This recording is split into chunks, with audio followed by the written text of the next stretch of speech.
Heading डाल लो convex mirrors. सबसे पहले अगर आपको याद हो तो कॉनकेव मिरर मेरा कैसा दिखता था भैया, स्पून, तो that is your concave mirror. अभी उल्टा क्या कर दूंगा मैं, खत्म। तो this is your convex mirror. कोई डाउट यहाँ पे भाई किसी को कॉन्वेक्स मिरर के डायग्राम में डाउट? ये अपन ने पुराना सीखा हुआ है ना। और अब मैं शेडिंग भी यहाँ कर दे रहा, तुमको पता है शेडिंग हमेशा इस साइड होनी है, तो शेडिंग भी हो गई। अब यहाँ पे गाइस जो रिफ्लेक्शन होता है ना, वो इस साइड होता है ना, इस साइड होता है। जैसे अभी यहाँ पे ध्यान से समझो, इसको मैं समझाता हूँ एक डायग्राम से, ठीक है? ठीक है, यहाँ देखो, क्या कोई बता सकता है ये वाला पॉइंट कौन सा था? What is this point called? ये सेंटर भाई। अब यहाँ देखो ध्यान से, कॉनकेव मिरर में अगर तुमको याद हो तो फोकस को मैं 5 सेंटीमीटर की दूरी पे यहाँ कहीं बनाता था, और फिर वही 5 मैं दूर करके यहाँ पे सी बनाता था। यहाँ गाइस कहानी उल्टी हो जाती है। यहाँ पे क्या होता है, जो फोकस यहाँ पे था ना, यहाँ रहता ही नहीं है। ये जो सी यहाँ पे था वो रहता ही नहीं है। भैया ये लोग कहाँ चले गए? ये लोग इस साइड घुस गए भाई अंदर, सेम दूरी फोकस भी फिर प्लस में होगा या पॉजिटिव हाँ होगा। बिल्कुल ठीक है। अब देखो भाई, तुम्हें याद है उसका एक रूल था कि अगर कोई भी एक्सेस पैरेलल होती प्रिंसिपल एक्सेस के, तो रिफ्लेक्शन के बाद वो फोकस यहाँ पे देखो क्या होने वाला है। यहाँ पे भी गाइस, यहाँ पे भी प्रिंसिपल एक्सेस से पैरेलल है, तो फोकस से पास होएगी। तो देखो ध्यान से मैं क्या कर रहा हूँ, मैं ऐसा अपीयर कर रहा हूँ कि फोकस से पास हुई है। ये लो, मतलब मैंने कराया वही काम है, मैंने फोकस से ही पास कराई, लेकिन ऑब्वियसली मिरर के अंदर तो भाई सब नकली दुनिया है, ये तो इमेजिनेटिव दुनिया है। तो मैंने क्या बोला, मैंने एक प्रकार से रे डायग्राम देखो ऐसा बनाया है कि ये ऑब्जेक्ट रखा हुआ है, और ऑब्जेक्ट क्योंकि प्रिंसिपल एक्सिस के पैरेलल है तो फोकस से पास होएगा। तो ये देखो फोकस से पास करा दिया, और यहाँ पे पीछे इसको एक्सटेंड करा के मैंने बोला ये था एफ। तो सबसे पहली टर्म लिखो कॉन्वेक्स मिरर का प्रिंसिपल फोकस। सभी लोग अब यहाँ देखो, सभी लोग ध्यान से देखो, डेफिनेशन को फिर से रीड करेंगे। The principal focus of a convex mirror is a point on the principal axis. बस इतना समझ में आया मुझे। तो मैं तो क्या कर रहा हूँ, एक प्रिंसिपल एक्सिस बना रहा हूँ, एक कॉन्वेक्स मिरर बना रहा हूँ, और पोल बना दे रहा हूँ, और फोकस की मार्किंग कर दे रहा हूँ। अब मैं फिर से डायग्राम, फिर से डेफिनेशन रीड करूँ। अभी बोलना नहीं, भैया कॉन्वेक्स मिरर बनाना है ना। हाँ बिल्कुल सही, बहुत बढ़िया भाई। मेरे को कॉन्वेक्स मिरर बनाता हो, भैया आप कॉनकेव मिरर बना, आदत होगी भाई साहब इसीलिए। ठीक है, तो ये पोल हो गया, और ये फोकस कुछ ज्यादा ही दूर हो गया, इसको पास कर देते हैं। ठीक है, अभी फिर से डेफिनेशन रीड करो, ध्यान से देखो डेफिनेशन क्या है, वो हुआ नहीं है, बहुत आसान है। The principal focus of a convex mirror is a point on the principal axis, ठीक है, from which a beam of light. कोई बताएगा बीम का मतलब क्या होता है? What does this beam means? Light बहुत सारी, बिल्कुल सही है ना, मतलब बहुत सारी भैया लाइट रेज है ना। तो ये देखो भाई, मैंने बहुत सारी लाइट रेज बना दी, अभी ये सब आ रही हैं ऐसे करके, है ना, ये सब आ रही हैं। एक बार फिर से रीड करूंगा डेफिनेशन। तो from which a beam of light rays initially parallel to the axis, हाँ भाई पैरेलल है, देख लो प्रिंसिपल एक्सिस के पैरेलल है, ठीक है, अपीयर्स टू डाइवर्ज, इसलिए इसको डाइवर्जिंग मिरर भी कहते हैं भाई। अगर कहीं को किसी को लिखना है तो लिख सकते हो, appears to diverge after reflected. तो देखो भाई, ये डाइवर्ज हो जाती है, ऐसी आई और ये ऐसी चली गई, डाइवर्ज हो गई, फैल गई, ये फैल गई, फिर ये आई ऐसे करके ये फैल गई, फिर ये आई ये फैल गई, ये भी फैल गई, और ये भी फैल गई। तो देखो कितनी फैल गई है ये सब की सब। लेकिन असली में हो क्या रहा है भाई साहब, ये सब की सब appears to come from the focus, ये सब की सब ऐसी फील आ रही है कि फोकस से आ रही है। ये लो भाई साहब, ये मैंने सबको फोकस से लिया भैया मतलब कॉन्केव में भैया वो बीच, फोकस पे मिलती थी और यहाँ पे वो वहां से आती हैं। हाँ वहां से पास हो रही, बिल्कुल भाई, बिल्कुल उल्टा है। तो डायग्राम बना लो। हाँ भाई इसमें भी बोल। फोकस और रेडियस ऑफ कर्वेचर जो भैया इमेज के अंदर वो इक्वल ही होता है, इसमें भी वो हाँ इसमें भी रिलेशनशिप हाँ लगेगी। ये तो सब हाँ बिल्कुल सही। पी एफ के दूरी है और ये सी के बाद, मतलब अगर तुमको लिखना हो तो लिख सकते हो, ये यहाँ पे ही वैलिड। ये तो भाई ये सब फॉर्मुलेस फिक्स हो गए, फॉर्मुलेस में कोई टेंशन नहीं है ना, फॉर्मुलेस आप fix, F is equal to R by two, ये यहाँ पे भी एप्लीकेबल। तो रूल्स फॉर इमेज फॉर्मेशन, अब मैं इसके रूल्स लिखूंगा, जैसे उसके 4 थे ऐसे इसके 4 हैं।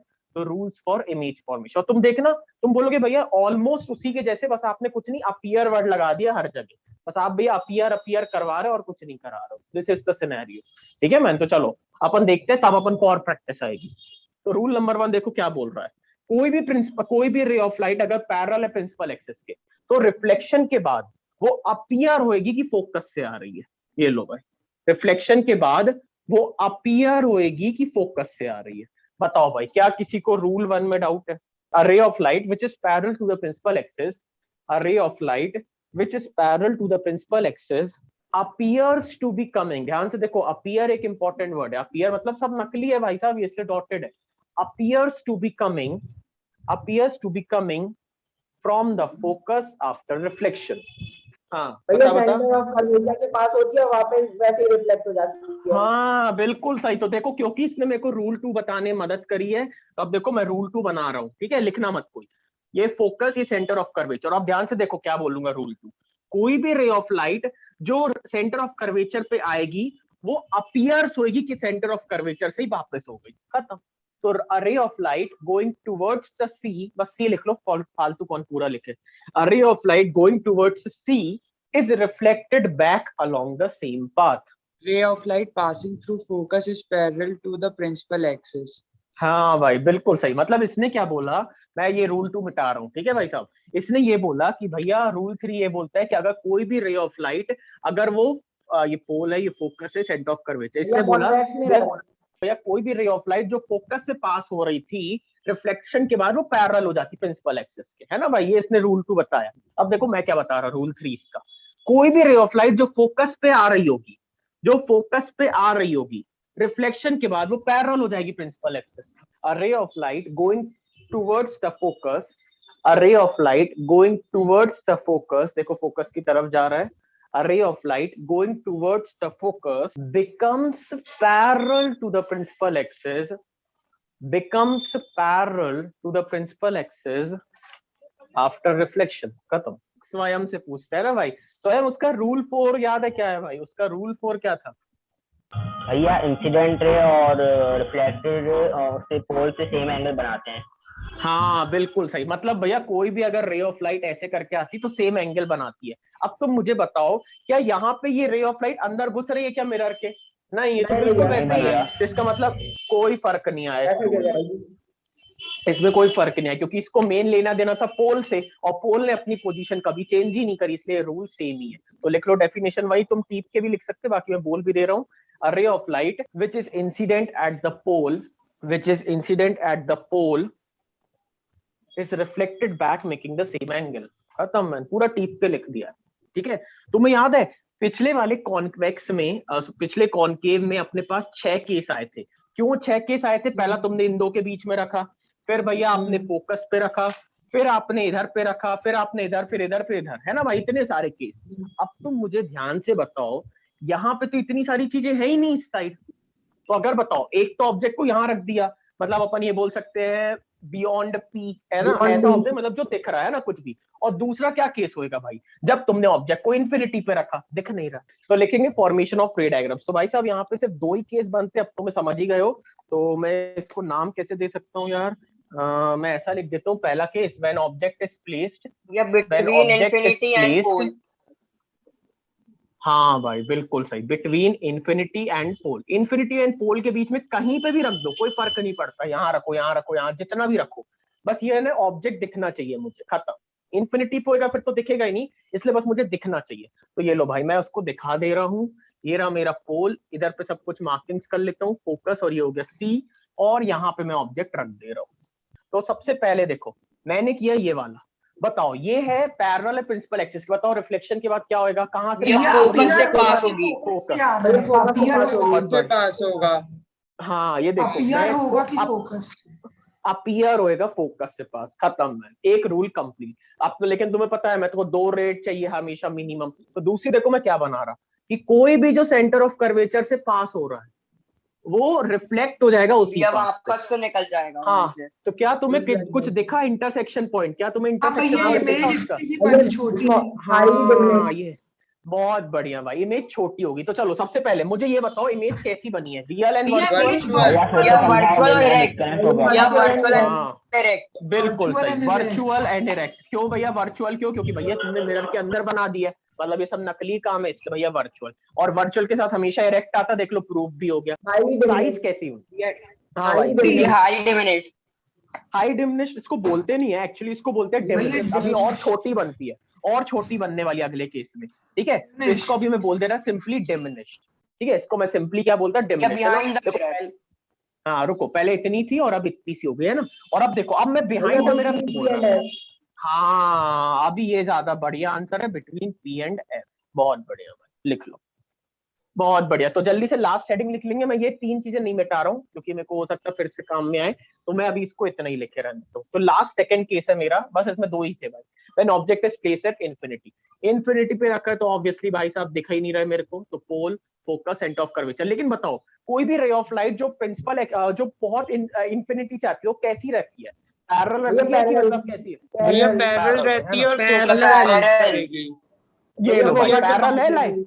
यहाँ हाँ, देखो फोकस से मैं अपीयर करा दे रहा, ये लो भाई पहला, दूसरा फिर से फोकस से करा दिया अपीयर, ये लो भाई साहब खत्म। मैं बताओ कैसी बनी है इमेज, वर्चुअल की रियल, कैसी बनी है भाई? वर्चुअल। वर्चुअल बताओ, डिमिनिश्ड की highly diminished? Diminished, highly diminished और फोकस। लो भाई Yeah, बताओ man, position of object, position of image, nature of image, और नेचर के बाद और क्या बता दूं मैं? एक ये हो गया कहाँ पे बनी, ये बना नेचर और साइज। तो साइज ऑफ इमेज आप कुछ भी ऑर्डर में बना सकते हैं, अगर आपको सेम टेबल चाहिए तो पिछले जैसी बना लो। तो पहला ऑब्जेक्ट मैं कहाँ रखूंगा? बिटवीन पी एंड इंफिनिटी, मतलब ये पी भैया पेपर में पी मत लिखना है ना मेरे भाई, मैं फिर कह रहा हूँ। तो तुम इससे देखो क्या सीन है। सबसे पहले बताओ जब पी एंड इंफिनिटी पे रखा तो ऑब्जेक्ट कहाँ बनी थी, इमेज कहाँ बनी थी? बिटवीन हाँ, और यहाँ पे हो गया एट है, खत्म है। अच्छा दोनों के नेचर क्या है भाई? वर्चुअल एंड इरेक्ट और वर्चुअल। हाँ भाई, मतलब ये सब नकली है, मतलब बहुत बढ़िया। इसकी टेबल तो बहुत ही जल्दी प्रिपेयर हो गई, वर्चुअल एंड इरेक्ट। और लास्ट इस वाले में बनी थी इमेज डिमिनिश, मतलब छोटी हो गई थी, और सेकंड वाले केस में बहुत ही ज्यादा छोटी हो गई थी, मतलब इतनी पॉइंट टाइप की हो गई थी कि दिख ही नहीं रही थी, इसलिए भैया हाईली डिमिनिश्ड। खत्म है। कितना टाइम लगा टेबल बनाने बताओ? An object 5 centimetre high is placed at a distance of 10 centimetre from a convex mirror. ये चीज अपन को अब इस क्वेश्चन में बस नहीं है, बाकी सब पुरानी है, तो अंडरलाइन कर लो भाई। क्वेश्चन मिक्स करके दूंगा मैं पेपर में भी, तो तुम्हें पता करना होगा ये कौन सा मिरर है। अगर मैं कॉनकेव लिख रहा हूँ या कन्वर्जिंग लिख रहा हूँ तो वो दूसरा mirror, otherwise of radius of curvature 30 centimetre, of radius of curvature 30 centimetre, full stop. सवाल क्या है? Find the position, nature and size of image. वही 3 चीजें। सबसे पहले अपन 5 चीजें लिख लेंगे, U, V, F, H2, H1। चलो भाई सबसे पहले मुझे बताओ ये 5 सेंटीमीटर क्या दिया है जल्दी से। हाँ भाई, तो यहाँ देखो, तो ऑब्जेक्ट कितनी हाइट का था भाई साहब? ऑब्जेक्ट था 5 का। इस place at a distance of 10। बताओ ये 10 क्या दिया है जल्दी से? What is 10? ये U दिया है। U दिया है, बिल्कुल सही। From a convex mirror of radius of curvature 30। बताओ रेडियस ऑफ कर्वेचर दिया, मतलब फोकस कितना है भाई साहब? कोई बता सकता? Focal length 15। हाँ अब बताओ प्लस 15। बिल्कुल सही भाई, प्लस 15 क्यों लिया भाई? बस यही नया था मेरे भाई, मैं सोच रहा था बस इसमें कोई कंफ्यूजन होगा। और फोकस क्योंकि लाइट के डायरेक्शन में है इसलिए उसको प्लस लूंगा। और अब H2 निकालना है, B निकालना है। चलो अभी एक बार आप ट्राई करो और जिसका आ जाए वो बता देना। 1/V, ये 1/50 और ये 1/10 यहाँ प्लस में आ जाएगा। इसका एलसीएम नहीं ले रहा मैं, तो डायरेक्ट मल्टीप्लाई कर रहा हूँ। 25 अपॉन 150 आ गया। 25/150 1/6। तो 1 हाँ, तो V आ गया प्लस। बताओ क्या V पॉजिटिव आया तो ये सही आया या गलत आया इमेज? बिल्कुल सही। देखो ये अपना कितने, मतलब क्या न्यूमेरिकल्स अपन खुद ही बता सकते मेरे भाई मेरा सही। मैं मतलब वैल्यू पे अगर कैलकुलेशन बस मिस्टेक ना करियो। -3 आ रहा था, फिर मैंने रीचेक किया तो फिर सही आ गया। हाँ बिल्कुल भाई, वही तो तुमको खुद देखना है भाई। H2 हमारा कैसा होती है इमेज? वर्चुअल के साथ इरेक्ट, मतलब ऊपर ही बनेगी। Question mark. H1 कितना है भाई साहब? 5 माइनस V की जगह V की value that is 6। An arrow 2.5 centimetre high is placed at a distance of 25 centimeter, is placed at a distance of 25 centimeter from a diverging mirror of focal length 20 centimeter. From a diverging mirror of focal length 20 centimeter, full stop. Find the position, nature and size of image. भैया 11.1 11.1 बिल्कुल सही भाई। 11.1 centimetre plus sign के साथ है, मतलब बिल्कुल सही है, वर्चुअल एंड डायरेक्ट। ठीक है, इधर नेचर भी लिख देता क्योंकि क्वेश्चन में पूछा था नेचर भी बताओ, तो वर्चुअल एंड डायरेक्ट। अच्छा और H2 बता कितना है भाई? What is the size? भैया 1.1 भैया 1.1 भैया 1.11। मुझे बता दो किसी के लिए अगर करना हो तो। यहाँ देखो ध्यान से, सबसे तुम्हें याद है मैग्निफिकेशन के बारे में कुछ अभी लिखना चाहता, भी लिखना मत तुम, है ना। मैग्निफिकेशन के बारे में मैं कुछ लिखना चाहता हूँ और डिटेल इंफॉर्मेशन। तुम्हें पता है अगर मैग्निफिकेशन पॉजिटिव आता है, ये कैसी टाइप की इमेज है, कोई बता सकता है? भैया वर्चुअल एंड डायरेक्ट। हाँ भाई बिल्कुल सही। ये अपन ने लास्ट क्लास में देख भी लिया था प्रूफ इसका, अपन अटक गए थे एक जगह और वहां से अपन ने इसका रिजल्ट डिराइव कर लिया था। तो ये रिजल्ट बिल्कुल अपना सही और ये बहुत ही इंपॉर्टेंट रिजल्ट है अपन को आगे के यूज के लिए। लेकिन अब इसी का एक और एक्सटेंशन में लिखना चाहूंगा। तो पहला पॉइंट तो मेरे पास ये हो गया। दूसरा पॉइंट यहाँ पे देखो सभी लोग, लिखना मत, आराम से देखो, ठीक है। तुम्हें मैग्निफिकेशन जो है ना इनफैक्ट साइज भी बताने में मदद करता है। ये नेचर तो बताने में मदद करता ही है कि भाई इमेज का नेचर कैसा है, ये साइज भी बताने में मदद कर देता कभी कभार। देखो कैसे, अगर मैग्निफिकेशन की वैल्यू एग्जैक्टली 1 आती है तो इसका मतलब ये है, या मैग्निफिकेशन की वैल्यू 1 आई या मैग्निफिकेशन की वैल्यू दी गई है 1, इसका मतलब है जो इमेज है ना वो सेम साइज की बनी है। अगर m की वैल्यू मतलब रियल एंड इन्वर्टेड होगी।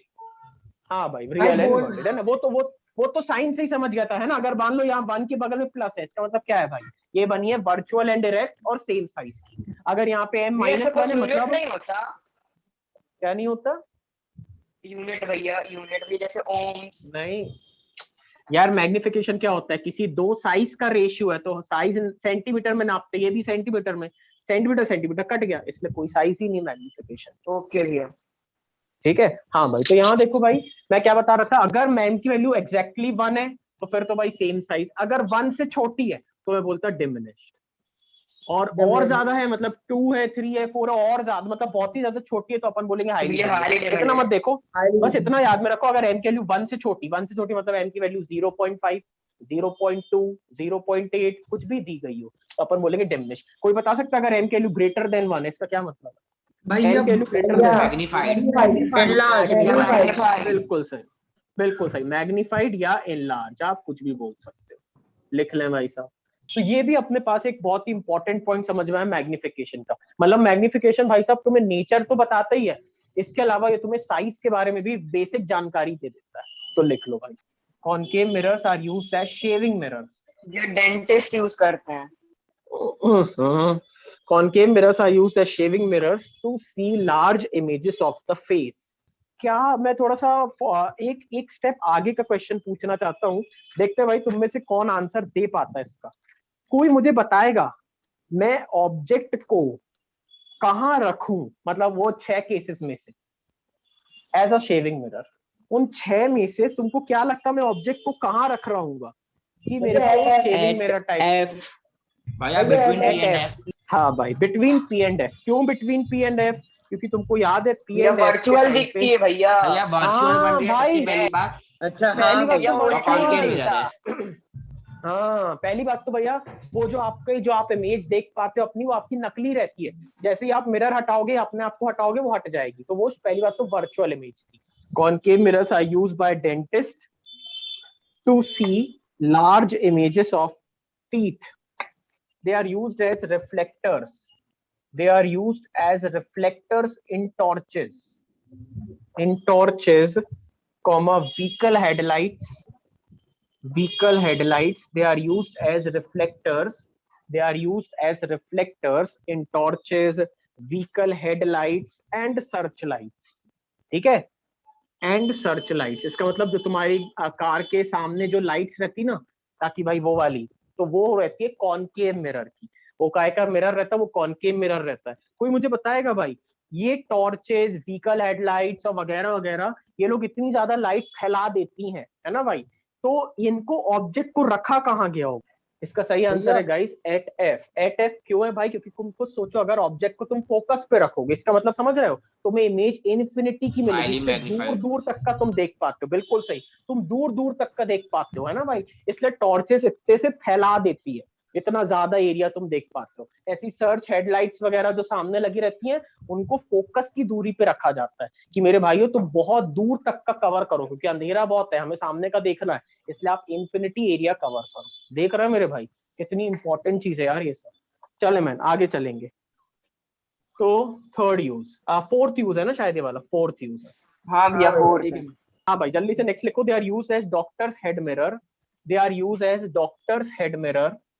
डॉक्टर्स हेड मिरर्स, डॉक्टर अपने जब भी वो माथे पे ऊपर पे एक लगाता है ताकि वो देख सके टॉर्च टाइप की लगाता है ना।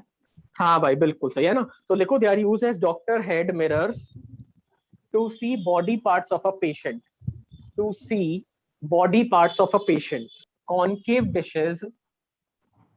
concave dishes are used in TV dish antennas, are used in TV dish antennas, TV dish antennas to receive TV signals, to receive TV signals।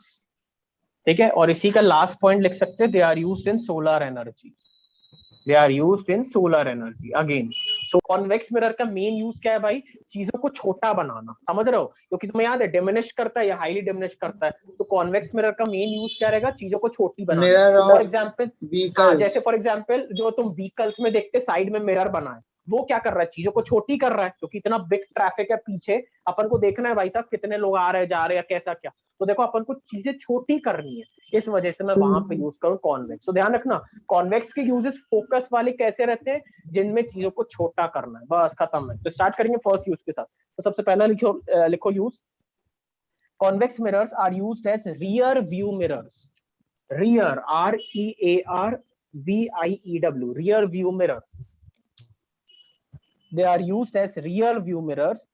Rear का मतलब क्या होता है, बैक, अगर किसी को पता ना हो, अगर आपको कंफ्यूज लगा तो आप वहां लिख सकते हैं ब्रैकेट में बैक। ये एक और बार रिपीट करना, क्या बोला आपने? Convex mirrors are used as real view mirrors, bracket में लिख सकते हो back view mirrors, to see the traffic at the back side. बताओ पहला डाउट किसी को है भाई, मतलब इस वाले उसमें डाउट है किसी को कॉन्वेक्स मिरर के इस वाले? ठीक है, दूसरा यूज लिखेंगे फटाक से। दूसरा यूज है, अच्छा याद करो, जैसे जो तुम्हारी शॉप्स वगैरह में नहीं कैमरे लगते हैं, उसमें भी अपन चाहते हैं शॉप पूरा कवर हो जाए और अपना मिरर को बताओ कौन सा मिरर यूज होना चाहिए, अपन चाह रहे छोटे, बिल्कुल से अपन चाह रहे छोटे में पूरी शॉप कवर हो जाए, इसीलिए। तो लिखो भाई अपन क्या लिखेंगे, big convex mirrors are used as, big convex mirrors are used as shop security mirrors. 3, 2, 1, start. Question number 1. A concave mirror produces 3 times magnified real image of an object placed at 10 centimeter.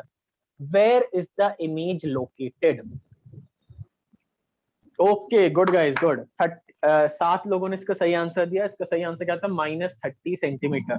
बहुत बढ़िया। आपको m का formula लगाओगे direct, m = -v/u। m दिया था तुम्हें 3 और -v/u कितना दिया था 10, तो बस -3 × 10 मतलब 30, खत्म मैन।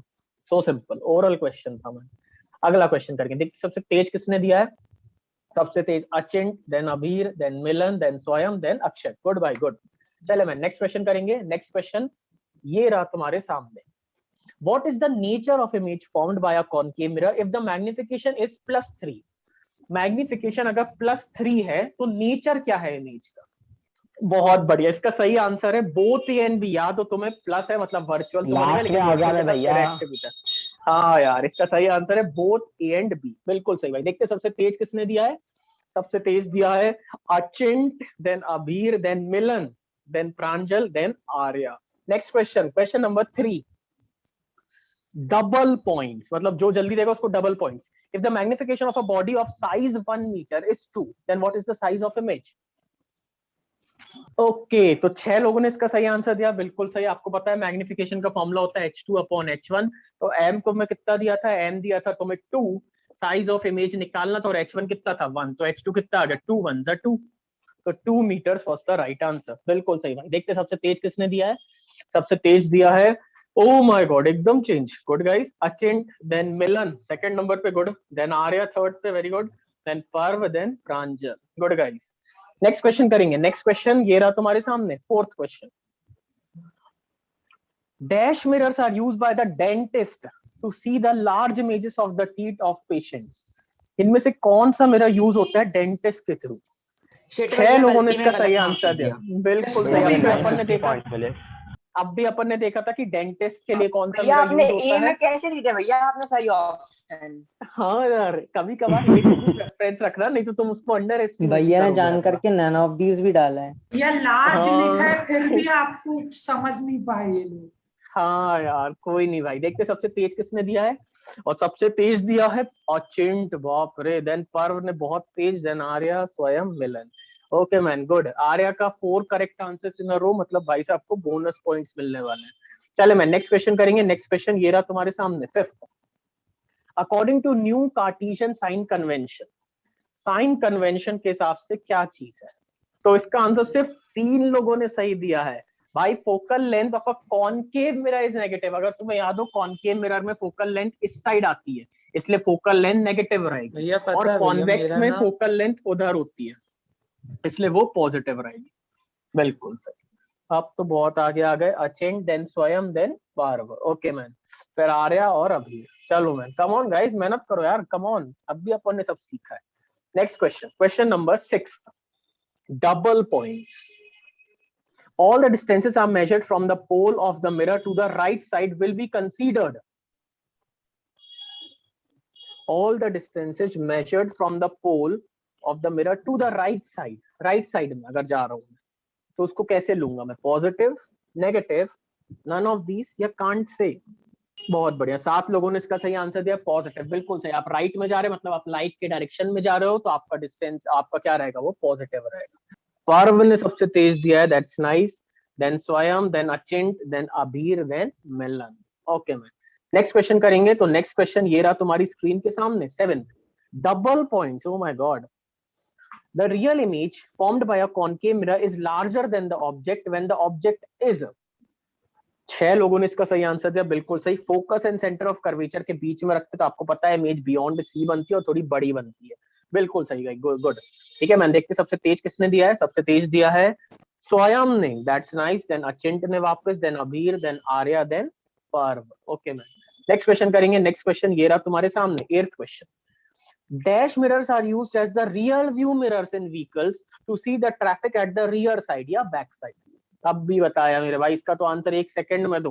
तो देखते सबसे तेज किसने दिया है। सबसे तेज दिया है, ओ माय गॉड, इतना गंदा वाला तेज स्वयं, अचिंत, अभीर, आर्या, पर्व। Okay man, next question, question number 9, double points. No matter how far you stand from the mirror, your image appears erect. The mirror may be। ये कौन सा मिरर है कि चाहे तुम कहीं पे भी खड़े रहो, तुम्हारी इमेज हमेशा इरेक्ट ही आएगी। बहुत बढ़िया, इसका सही आंसर था आइदर प्लेन। भाई प्लेन मिरर में भी तो तुम्हारी इमेज सेम बनती है या मुंडी कहीं नीचे चली जाती है? इसका सही आंसर क्या था? प्लेन और कॉन्वेक्स। बिल्कुल सही, कॉन्वेक्स में तो इरेक्ट बनता है, दैट्स नाइस, लेकिन प्लेन में भी तो मेरे भाइयों इरेक्ट ही बनता है। ध्यान से सोचो, तुम जितना दूर जाओगे मिरर के तो तुम कोई फर्क थोड़ी पड़ता है, तुम्हारी मुंडी ऐसा थोड़ी ना दूर जाके उल्टी हो। ओह शिट, स्वयं 10,000 पे पहुंच चुका है, then Abhir, then Arya, then Achint, then Pranjal. भाई साहब आज तो मजे आ गए, कुछ भी हो रहा है इधर से उधर। वाह यार, चल मैं नेक्स्ट क्वेश्चन करेंगे। में चला गया था 8th में। हाँ भाई देख लो, मतलब ऊपर नीचे आप आ सकते हैं भाई, अभी भी टाइम है गाइस, मेहनत करो। नेक्स्ट क्वेश्चन ये रहा तुम्हारे सामने, 10th। The magnification produced by a plane mirror is +1. What does this mean? बहुत बढ़िया, अब भी बताया था मैंने, मैग्निफिकेशन अगर 1 है इसका मतलब सेम साइज। तो पहली बात तो सेम साइज देख के मैं आंसर दे देता, एक ही ऑप्शन में था। दूसरा प्लस है इसलिए वर्चुअल एंड इरेक्ट बनेगी। इसका सही आंसर था बी फॉर बॉम्बे। देखते सबसे तेज किसने दिया है। तो सबसे तेज दिया है भाई साहब स्वयं, देन अभीर। अभीर बचे हो भाई, ऊपर ही हो। हाँ भैया बच गया मतलब बाकियों ने गलत दिया था इसलिए बच गए। अभीर, फिर अचिंत, देन आर्या भी है भाई पिक्चर में, गुड भाई, देन प्रांजल। ध्यान रखना इसमें आप अगर जितनी ऊपर रहोगे आपको उतने पॉइंट्स मिलने हैं। ठीक, चले मैं नेक्स्ट क्वेश्चन करेंगे, question number 11। If the radius of curvature of a spherical mirror is 60, then what is the focal length? अब अच्छी तो 60 डिवाइड बाय 2 कितना होएगा? 30। क्या यार, चलो 7 लोगों ने दिया है। देखते सबसे तेज किसने दिया है। अरे वाह यार, Swayam, then Abhir, then Achint, then Arya, then Pranjal. Good guys. Final question, last question ये रहा तुम्हारी स्क्रीन के सामने, double points. Linear magnification produced by a concave mirror में बी, मैग्निफिकेशन कॉनकेव मिरर के जो के थ्रू बनता है वो कैसा होता है? 5 लोगों ने इसका सही आंसर दिया, बिल्कुल से। आप जानते हो कॉनकेव मिरर में किसी भी टाइप की इमेजेस बन सकती है, रियल भी, वर्चुअल भी, सेम साइज भी, कुछ भी बन सकती है। इसलिए एस की वैल्यू, एम की वैल्यू लेस देन 1 भी हो सकती है, मोर देन 1 भी हो सकती है, और इक्वल टू 1 भी हो सकती है। तो देखते हैं भाई हमारे विनर्स कौन है। तो थर्ड पोजीशन पे है विद 10 क्वेश्चन सही। अच्छे भैया मेरे को 1000 पॉइंट्स हर क्वेश्चन में मिले भैया। बहुत बढ़िया। सेकंड पे अबीर और फर्स्ट पे है हमारा स्वयं। बधाई हो भाई साहब स्वयं। ये फिनाले था ना। चलो bye bye, take care, see you soon guys. Bye bye भैया।